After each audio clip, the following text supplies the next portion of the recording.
untuk wajib pajak badan yang mempunyai karyawan yang cukup banyak itu masih cukup banyak untuk yang belum divalidasi Pak ya. Jadi kita mengingatkan kembali Bapak Ibu wajib pajak badan khususnya itu agar segera mengingatkan pada karyawannya untuk validasi NIK-nya sebagai NPWP Pak.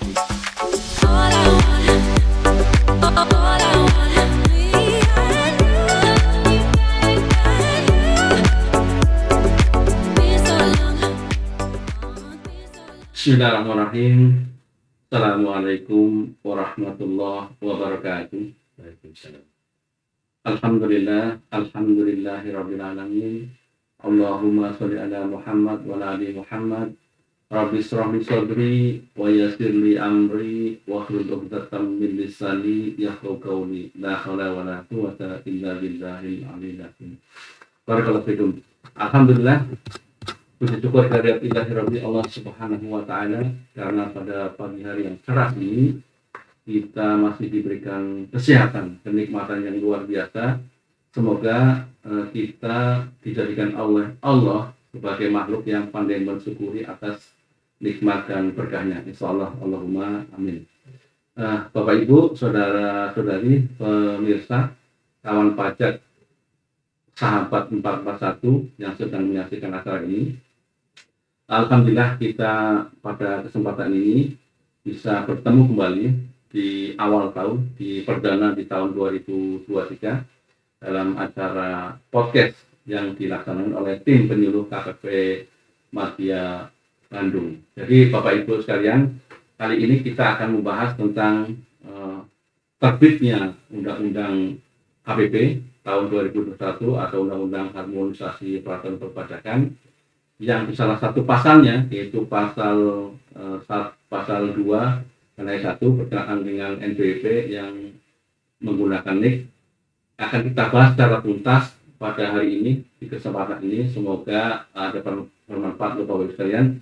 Dan judul pada hari ini adalah edukasi perpajakan tentang NPWP bagi wajib pajak orang pribadi, wajib pajak badan, dan wajib pajak pemerintah. Jadi alasan pengambilan judul ini tentunya berkaitan dengan tadi yang saya sampaikan, terbitnya Undang-Undang Nomor 7 Tahun 2021 tentang KPP di pasal 2 ayat 1, setiap wajib pajak yang telah memenuhi persyaratan subjektif dan objektif sesuai dengan ketentuan peraturan perundang-undangan perpajakan wajib mendaftarkan diri pada kantor Direktorat Jenderal Pajak yang wilayah kerjanya meliputi tempat tinggal atau tempat kedudukan wajib pajak, dan kepadanya diberikan nomor pokok wajib pajak. Sedangkan di ayat 1A-nya menyebutkan nomor pokok wajib pajak sebagaimana dimaksud pada ayat 1 bagi wajib pajak orang pribadi yang merupakan penduduk Indonesia menggunakan nomor induk kependudukan atau NIK.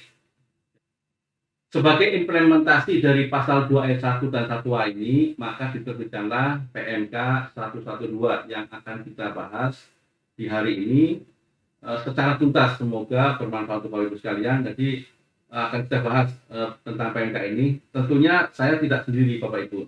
Ada di sebelah saya sudah hadir teman saya sebagai penyuluh pajak di KPP Madya Bandung, yaitu Bapak Gamal Agus Hadi. Selamat pagi Pak. Selamat pagi. Sehat Pak? Alhamdulillah. Beliau adalah penyuluh pajak ahli muda yang masuk di tahun 2021 Pak ya. Jadi berbarengan dengan saya Indra Kusuma Jaya, juga penyuluh pajak ahli muda sama dengan Pak Gamal yang masuk di tahun 2001. Demikian Bapak Ibu yang menyaksikan ini, kawan pajak sahabat Bapak 1, kami akan membahas dengan Pak Gamal tentang PMK ini. Semoga bermanfaat untuk Bapak Ibu sekalian. Jadi itu kurang lebih Bapak Ibu, nanti kita memasuki materi untuk selanjutnya bersama dengan Pak Gamal. Terima kasih. Sebelum lanjut materi, saya juga terima kasih untuk tim penyuluh, itu Mas Faisal yang sudah ada di belakang layar. Terima kasih Mas Faisal sudah membantu kami memfasilitasi terlaksananya podcast ini. Semoga menjadi amal dan amal ibadah Mas ya. Moga Pak Gamal, kita lirik dulu Pak Gamal. Kira-kira dasar hukum apa sementara yang melatar belakang ini, kemudian mungkin tujuan kebijakannya itu apa Pak? Monggo Pak, silakan Pak. Baik, terima kasih kawan pajak atas perhatiannya untuk mengisi acara ini. Jadi sehubungan dengan terbitnya Peraturan Menteri Keuangan Nomor 112 garis miring PMK 03 garis miring 2022, yaitu tentang NPWP bagi wajib pajak orang pribadi, wajib pajak badan, dan wajib pajak instansi pemerintah. Mengenai latar belakang diterbitkannya Peraturan Menteri Keuangan ini, kita singkat PMK saja ya. Jadi merupakan pelaksanaan dari amanat Undang-Undang Harmonisasi Peraturan Perpajakan atau Undang-Undang HPP ya, yang mengatur bahwa nomor pokok wajib pajak atau NPWP orang pribadi yang merupakan penduduk Indonesia menggunakan nomor induk kependudukan atau NIK. NIK ya Pak ya? Ya, betul. Tapi yang terdapat di Dukcapil Pak ya? Iya, betul. Ya. Kemudian tujuan kebijakannya yaitu yang pertama adalah untuk memberikan keadilan dan kepastian hukum dalam penggunaan NPWP sehubungan dengan ketentuan penggunaan NIK sebagai NPWP bagi orang pribadi wajib pajak. Oh, jadi nanti seragam semua menggunakan NIK Pak ya? Betul. Jadi tidak ada yang ngacak gitu ya? Jadi sudah jelas ya nanti NPWP yang diterima oleh wajib pajak adalah NIK itu yang sudah didapatkan Pak ya? Di kakak kita Pak ya? Betul Pak. Yes. Kemudian Pak? Sedangkan yang kedua adalah untuk memberikan kesetaraan serta mewujudkan administrasi perpajakan yang efektif dan efisien bagi wajib pajak orang pribadi yang merupakan penduduk Indonesia yang menggunakan NIK sebagai NPWP. Oh, jadi jelas Pak ya? Artinya mungkin itu nanti sebagai cikal bakal jadi single identification number gitu Pak ya? Itu Pak. Nah, jadi semua apapun menggunakan NIK gitu kan? Ya, seperti yang dilakukan di luar negeri ya, menggunakan satu identitas tunggal gitu Pak ya? Tentunya di sana sudah menggunakan satu identitas saja untuk berbagai keperluan. Termasuk NPWP juga mungkin di sana ya. Ya. Nah, rencananya mungkin ke depannya akan dilakukan seperti itu ya di Indonesia ini. Terus kemudian menginjak yang ketiga Pak. Ya. Jadi yang ketiga itu untuk mendukung kebijakan satu data Indonesia. Nah, gitu kan? Yang tadi itu pasti Pak ya, single identity number. Dengan mengatur pencantuman nomor identitas tunggal, betul kan? Ya. Ya. Yang terstandarisasi dan terintegrasi dalam pelayanan administrasi perpajakan. Jadi penggunaan NIK nanti meluas ke mungkin bukan hanya NPWP Pak ya, nanti pembuatan SIM barangkali ya. Iya, terus penggunaan pembuatan rekening bank gitu ya. Jadi menggunakan NIK jadi satu identitas gitu kan. Ya, untuk memudahkan mungkin bagi semua pihak ya. Ya. Kira-kira formatnya seperti apa Pak? Format supaya yang nanti akan biar nanti para pemirsa tahu formatnya NPWP seperti apa. Baik Pak. Jadi menurut PMK ini bahwa nanti kan wajib pajak itu terdiri dari 3 ya, orang pribadi, badan, dan instansi pemerintah. Ya. Dan juga ada dulu namanya bendara Pak ya. Sekarang instansi pemerintah. Jadi diatur sedemikian rupa sehingga NPWP pribadi itu menggunakan NIK tadi. Ya. Sedangkan untuk badan, instansi pemerintah, dan orang pribadi yang bukan penduduk Indonesia, yang tinggal di Indonesia dan berusaha di Indonesia, itu masih menggunakan NPWP lama, hanya ditambah 1 digit. Gitu ya. Jadi sebelumnya itu 15 digit gitu Pak ya? Betul. NPWP kita kan yang lama itu 15 digit. Ya. Sedangkan NIK itu 16 digit. 16 digit. Betul. Jadi menyesuaikan selain orang pribadi Indonesia, asli Indonesia, kita nanti menyesuaikan ya jadi 16. Jadi ditambah 1 digit Pak ya? Iya. Oke. Kemudian yang ketiga adalah NPWP cabang. Nah, khusus untuk NPWP cabang ini akan diberikan NITKU ya. Ya, singkatannya NITKU, yaitu nomor identitas tempat kegiatan usaha. Oke. Jadi nggak ada kode cabang lagi gitu ya? Tidak ada. Kalau dulu kan di belakangnya nomor 1 ya. Kira-kira sejak kapan tuh Pak dimulai dimunculkan seperti ini Pak? Jadi amanat dari Undang-Undang HPP tadi yaitu berlaku sejak 14 Juli 2022 yang lalu, Pak. Oh, sudah mulai sebenarnya. Sebetulnya sudah mulai. Cuman kita kan harus melakukan proses tertentu ya. Iya. Betul. Jadi tidak otomatis langsung digunakan Pak ya. Tidak, Pak. Ada proses peralihan gitu ya. Iya. Jadi ketentuan mengenai kapannya itu adalah sebagai berikut, Pak. Ya. Jadi pada tanggal 31 Desember 2023 masih digunakan, Pak ya. Dan dari sekarang, dari sekarang. Misalnya NPWP lama ya Pak yang sudah dapat NPWP gitu ya. Jadi NPWP lama itu masih bisa digunakan sampai dengan 31 Desember 2023. Akhir tahun ini Pak berarti ya. Betul. Kemudian nantinya akan ada 2 nomor ya mungkin ya sementara ini sampai dengan 31 Desember. Berarti ada 2 nomor yang NIK dan yang NPWP lama Pak ya. Bagi yang sudah nanti kan ada proses validasi ya oleh wajib pajaknya sendiri. Nah, bisa menggunakan 2 nomor itu dua-duanya bisa sampai dengan akhir tahun ini ya 31 Desember. Oh, bisa menggunakan NIK dan bisa juga menggunakan NPWP Pak ya. Betul, Pak. Sampai akhir tahun 2023. Apapun Pak ya untuk perpajakan ya, baik SPT tahunan, masa dan sebagainya ya. Betul. Ya. Kemudian per tanggal 1 Januari 2024 NPWP yang lama sudah tidak digunakan lagi, Bang. Ya. Tapi mulai 1 Januari 2024 NPWP lama yang sudah dapat berarti tidak dipakai lagi, tetapi sudah menggunakan NPWP yang baru dengan menggunakan 16 digit Pak ya. Betul. Untuk orang pribadi Indonesia asli itu menggunakan NIK dan orang yang selain itu menggunakan 16 digit NPWP lama ditambah dengan satu angka digit, ya, yaitu angka 0 ya di depan ya Pak ya. Di depan. Ya, oke. Kemudian Pak untuk NPWP lama ini gimana Pak? Kira-kira prosesnya bagaimana itu? Tadi kan kita bicara proses ya. Iya. Jadi untuk NPWP orang pribadi lama khusus yang penduduk ini ya. Iya. Harus dilakukan pemadanan, yaitu wajib pajak orang pribadi ada proses yang harus dilakukan, yaitu melakukan pemadanan di laman DJP online pajak.go.id Pak. Jadi istilahnya disinkronisasi Pak ya. Betul. Antara NIK dengan NPWP agar valid Pak ya. Istilahnya NIK itu bisa digunakan sebagai NPWP gitu Pak ya. Sebenarnya pemadanan ini adalah sekaligus klarifikasi Pak kepada wajib pajak yang terutama yang belum valid Pak. Karena kan NIK ini dulunya tidak seragam Pak. Iya. Kalau sejak tahun berapa NIK ini 2016 ya.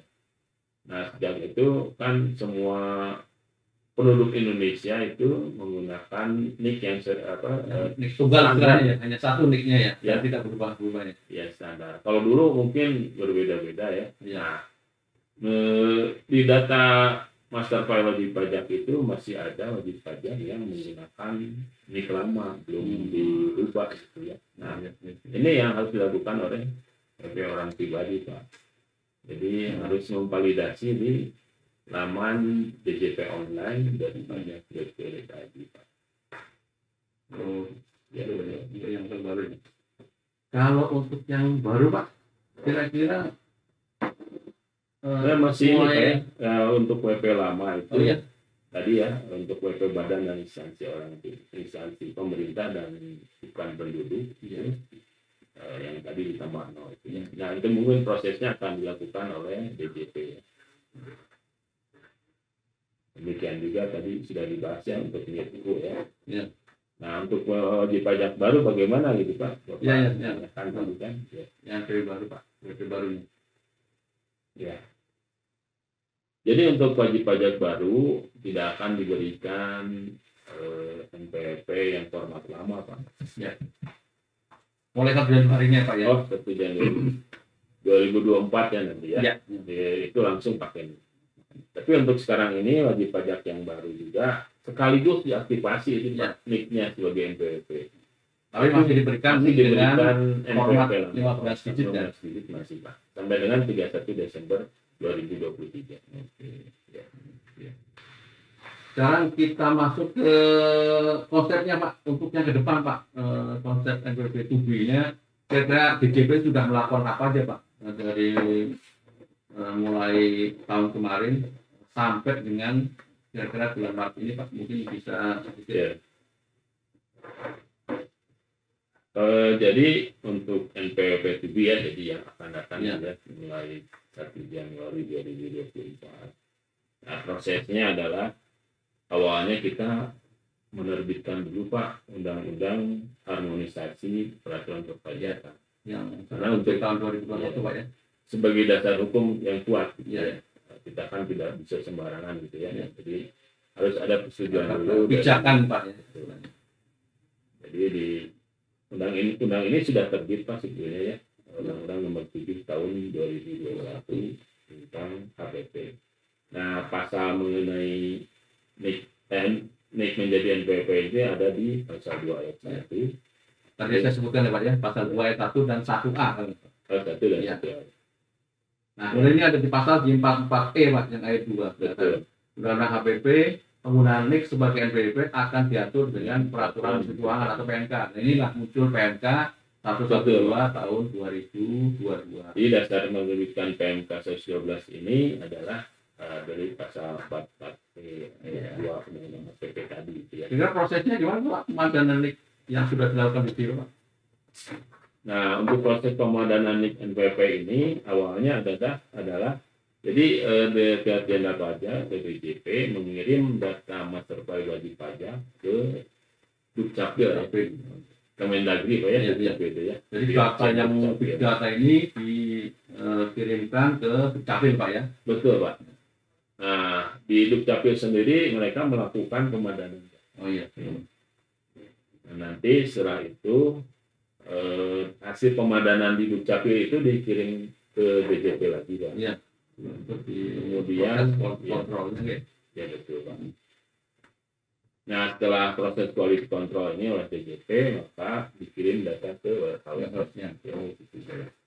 Kira-kira berapa sih Pak data yang dipunyai DJP Pak yang harus istilahnya disinkronkan dengan NIK Pak? Jadi Pak secara nasional gitu ya, untuk pemadanan tahap 1 ya, karena ini ada 2 tahap. Oh iya, kalau saking besarnya Pak ya data yang kita miliki. Jadi di tahap 1 itu terdapat kurang lebih 61.200.000-an gitu ya, data master file. Sangat banyak Pak ya? Iya, banyak banget Pak.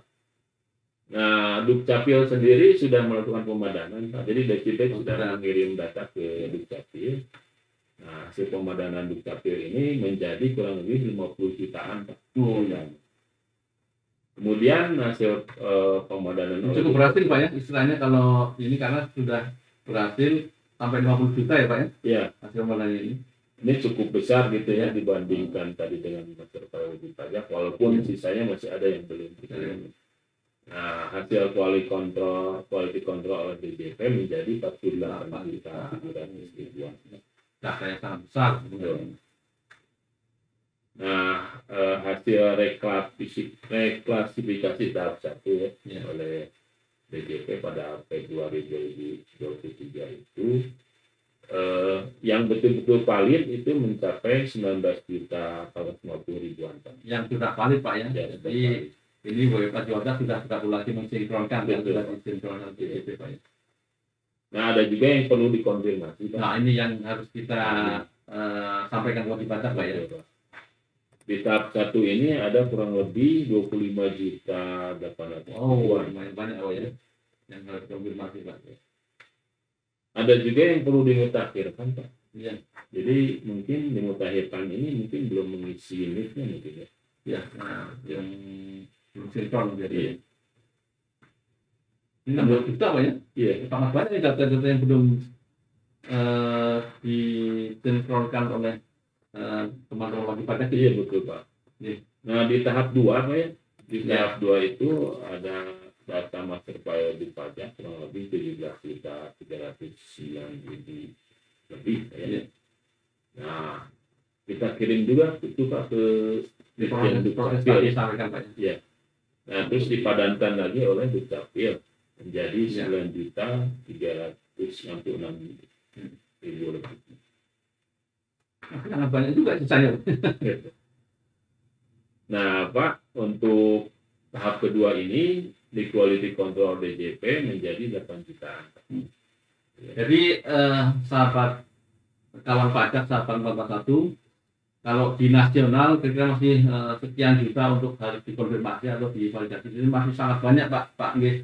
Sudah kita sebenarnya sudah kita mulai di bulan Desember Pak untuk mengingatkan wajib pajak dan segera untuk divalidasi istilahnya untuk disinkronisasi dengan NIK dan NPWP Pak ya, sampai dengan akhir Maret ini Pak ya. Iya. Sampai dengan kita podcast juga masih mengingatkan untuk segera sinkronkan atau divalidasi agar NIK-nya itu bisa digunakan menjadi NPWP Pak ya.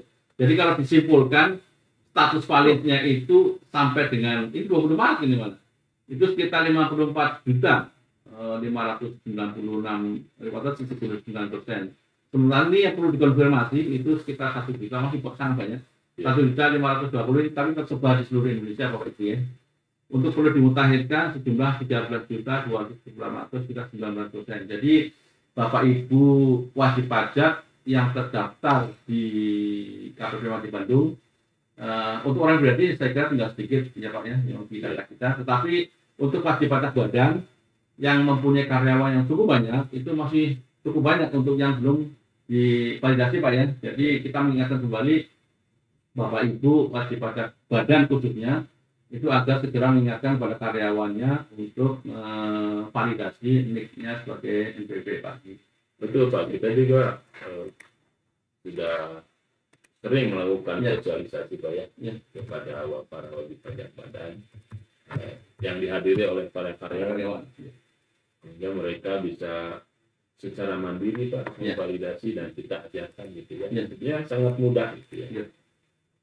Langkah-langkah yang dilakukan untuk memadamkan itu sangat mudah sekali.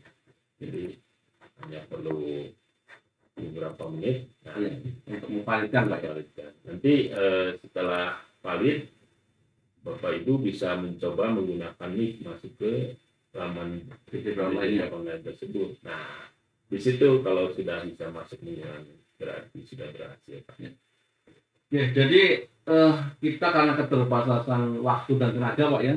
Kita hanya sekitar 5 atau 6 wajib pajak badan Pak ya, kita keliling. Padahal masih ratusan yang masih banyak karyawan yang belum valid. Jadi sampai dengan hari ini kita kurang lebih 5 atau 6 Pak yang sudah kita datangi untuk kita edukasi masalah pemadanan ini.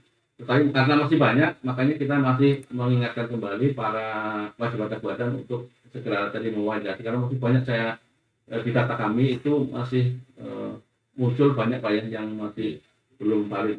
Kira-kira itu Bapak Ibu. Jadi caranya juga sangat mudah untuk valid. Jadi tadi saya disampaikan oleh Pak Gamal, masuk ke DJP online, masuk ke profile, di situ dilihat kalau memang belum valid maka isikan NIK dan divalidkan di situ, disubmit.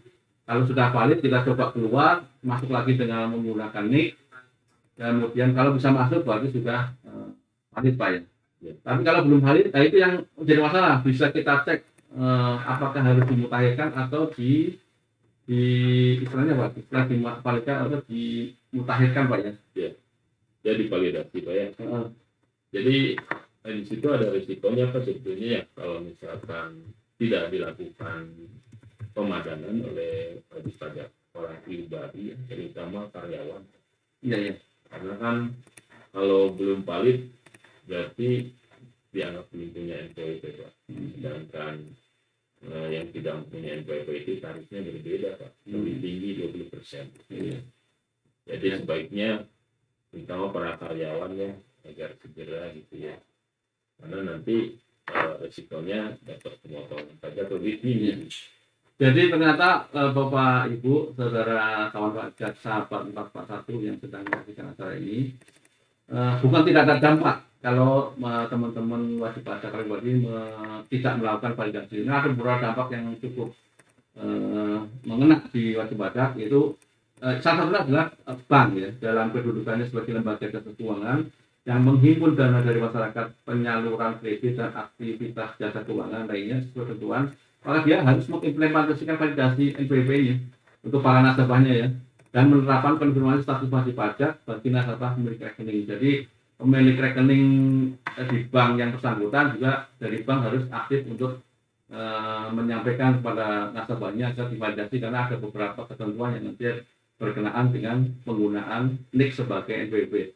Kemudian bank sendiri sebagai wajib pajak yang melaksanakan hak dan pemenuhan kewajiban perpajakan sesuai dengan undang-undang perpajakan, dia harus lakukan untuk mitigasi penerapan NPWP 16 digit secara penuh untuk administrasi perpajakan di internal bank saat implementasi sistem DJP atau Cortex sistem yang baru dimulai 1 Januari. Jadi bank sendiri sebagai wajib pajak dia harus juga sudah menggunakan 16 digit Pak ya. Iya betul.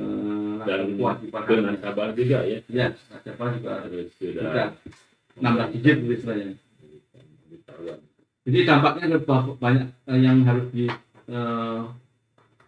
dihindarkan Pak ya, sebenarnya untuk segera. Makanya kita mengingatkan mumpung masih bulan Maret, masih bisa Bapak Ibu ada kesempatan untuk memvalidasi. Soalnya takutnya nanti Bapak Ibu tidak bisa dimutakhirkan berkaitan dengan dukcapilnya karena data di sana. Nanti Bapak Ibu harus berhubungan dengan dukcapil gitu Pak ya. Tapi kalau memang berkaitan dengan kami, misalnya ada data nama yang tidak sama, itu masih mudah Pak Ibu, karena bisa mengupdate datanya di kami. Atau karena alamatnya berbeda, itu masih juga bisa diupdate di kami. Gitu Pak ya. Sementara dampaknya juga cukup banyak sebenarnya ini yang ditunjukkan ini. Saya kira itu Pak. Gampang ada tambah lagi kira-kira untuk ini mengingatkan kembali. Ya, ingin mengingatkan saja Pak kepada seluruh wajib pajak orang pribadi, khususnya Pak, khususnya di yang terdaftar di KPP Madya Bandung. Ya, memang ada beberapa yang belum valid Pak, dan kayaknya melalui saluran ini, acara ini, saya mengimbau agar segera melakukan pengadaan, karena efeknya nanti terhadap administrasi perpajakan yang bersangkutan dan di kami juga Pak, di KPP Madya Bandung ini kalau belum valid nanti mungkin agak repot gitu ya. Karena ada dampaknya tadi Pak ya. Termasuk juga tadi yang Bapak ungkapkan kepada wajib pajak badan yang mempunyai karyawan. Tentunya nantinya kan ada penyesuaian ya apabila menggunakan aplikasi tertentu ya. Aplikasi gajinya Pak ya. Bisa nggak gajian gitu Pak ya. Iya. Karena kan harus menambah Pak fee-nya gitu ya, yang tadinya 15 digit menjadi 16 digit. Nah itu harus melakukan penyesuaian ya. Mungkin harus dari sekarang Pak, supaya nanti sudah tidak biar mendekati itu sudah final Pak ya, di 1 Januari sudah running well lah, sudah jalan. Yang penting lagi mungkin menghimbau Pak ya dari pimpinan wajib pajak badan sendiri kepada karyawannya agar segera mungkin harus dibuat secara resmi Pak ya, harus menggunakan surat resmi. Kami sebetulnya sudah Pak mengirim surat kepada para wajib pajak ya. Dengan itu mungkin terjadi peningkatan ya di kita itu yang memvalidasi gitu ya, yang melakukan pengadaan itu semakin lama semakin banyak dan sisanya hanya tinggal beberapa mungkin ya. Alhamdulillah edukasi kita ada manfaatnya Pak ya. Ya berdampak juga Pak ya. Terima kasih Pak Kamal. Saya rasa sudah waktunya cukup panjang kita ngobrol-ngobrol tentang PMK yang sebenarnya sangat urgent, sangat penting untuk kita sampaikan mendesak. Jadi sudah dijelaskan panjang lebar oleh Pak Kamal dan dampaknya juga disampaikan. Jadi kita mengingatkan kembali bahwa penggunaan NIK itu sudah 1 Januari 2024 sudah yakin mulai, dan dari mulai sekarang syukur-syukur teman-teman kita yang belum valid segera memvalidkan agar tidak kelewat di 1 Januari itu Pak ya. Terima kasih Pak Kamal sudah memberikan ilmunya, semoga bermanfaat, dan kita ingatkan lagi ini masuk tahun 2023. Jangan lupa yang belum menyampaikan SPT silakan disampaikan, jangan sampai terlambat. Khususnya teman-teman dari wajib pajak badan yang terdaftar di KPP Madya Bandung, jangan lupa walaupun masih 1 bulan, tetapi lebih cepat lebih baik agar segera disampaikan. Dan jangan lupa kami KPP Madya Bandung di tahun 2023 ini masih dalam proses mengharapkan untuk menjadi predikat Seti WBBM Pak ya. Betul Pak. Jadi kita mohon dukungannya dari teman-teman KPP wajib pajak yang terdaftar di KPP Madya Bandung agar mensupport kami agar kami bisa mendapat predikat CTW BBM di tahun 2020. Ya. Mungkin itu Pak. Yes, ya. Terima kasih sekali lagi. Sudah cukup Pak? Iya, terima kasih. Jadi mohon maaf sekali lagi teman-teman kawan pajak sahabat nomor 1. Kalau ada kata yang tidak berkenan dan salah, kami berdua mohon maaf. Semoga apa yang kita sampaikan hari ini bermanfaat untuk kita semua dan mudah-mudahan bernilai ibadah untuk kita semua. Terima kasih. Kita tutup. Assalamualaikum warahmatullahi wabarakatuh.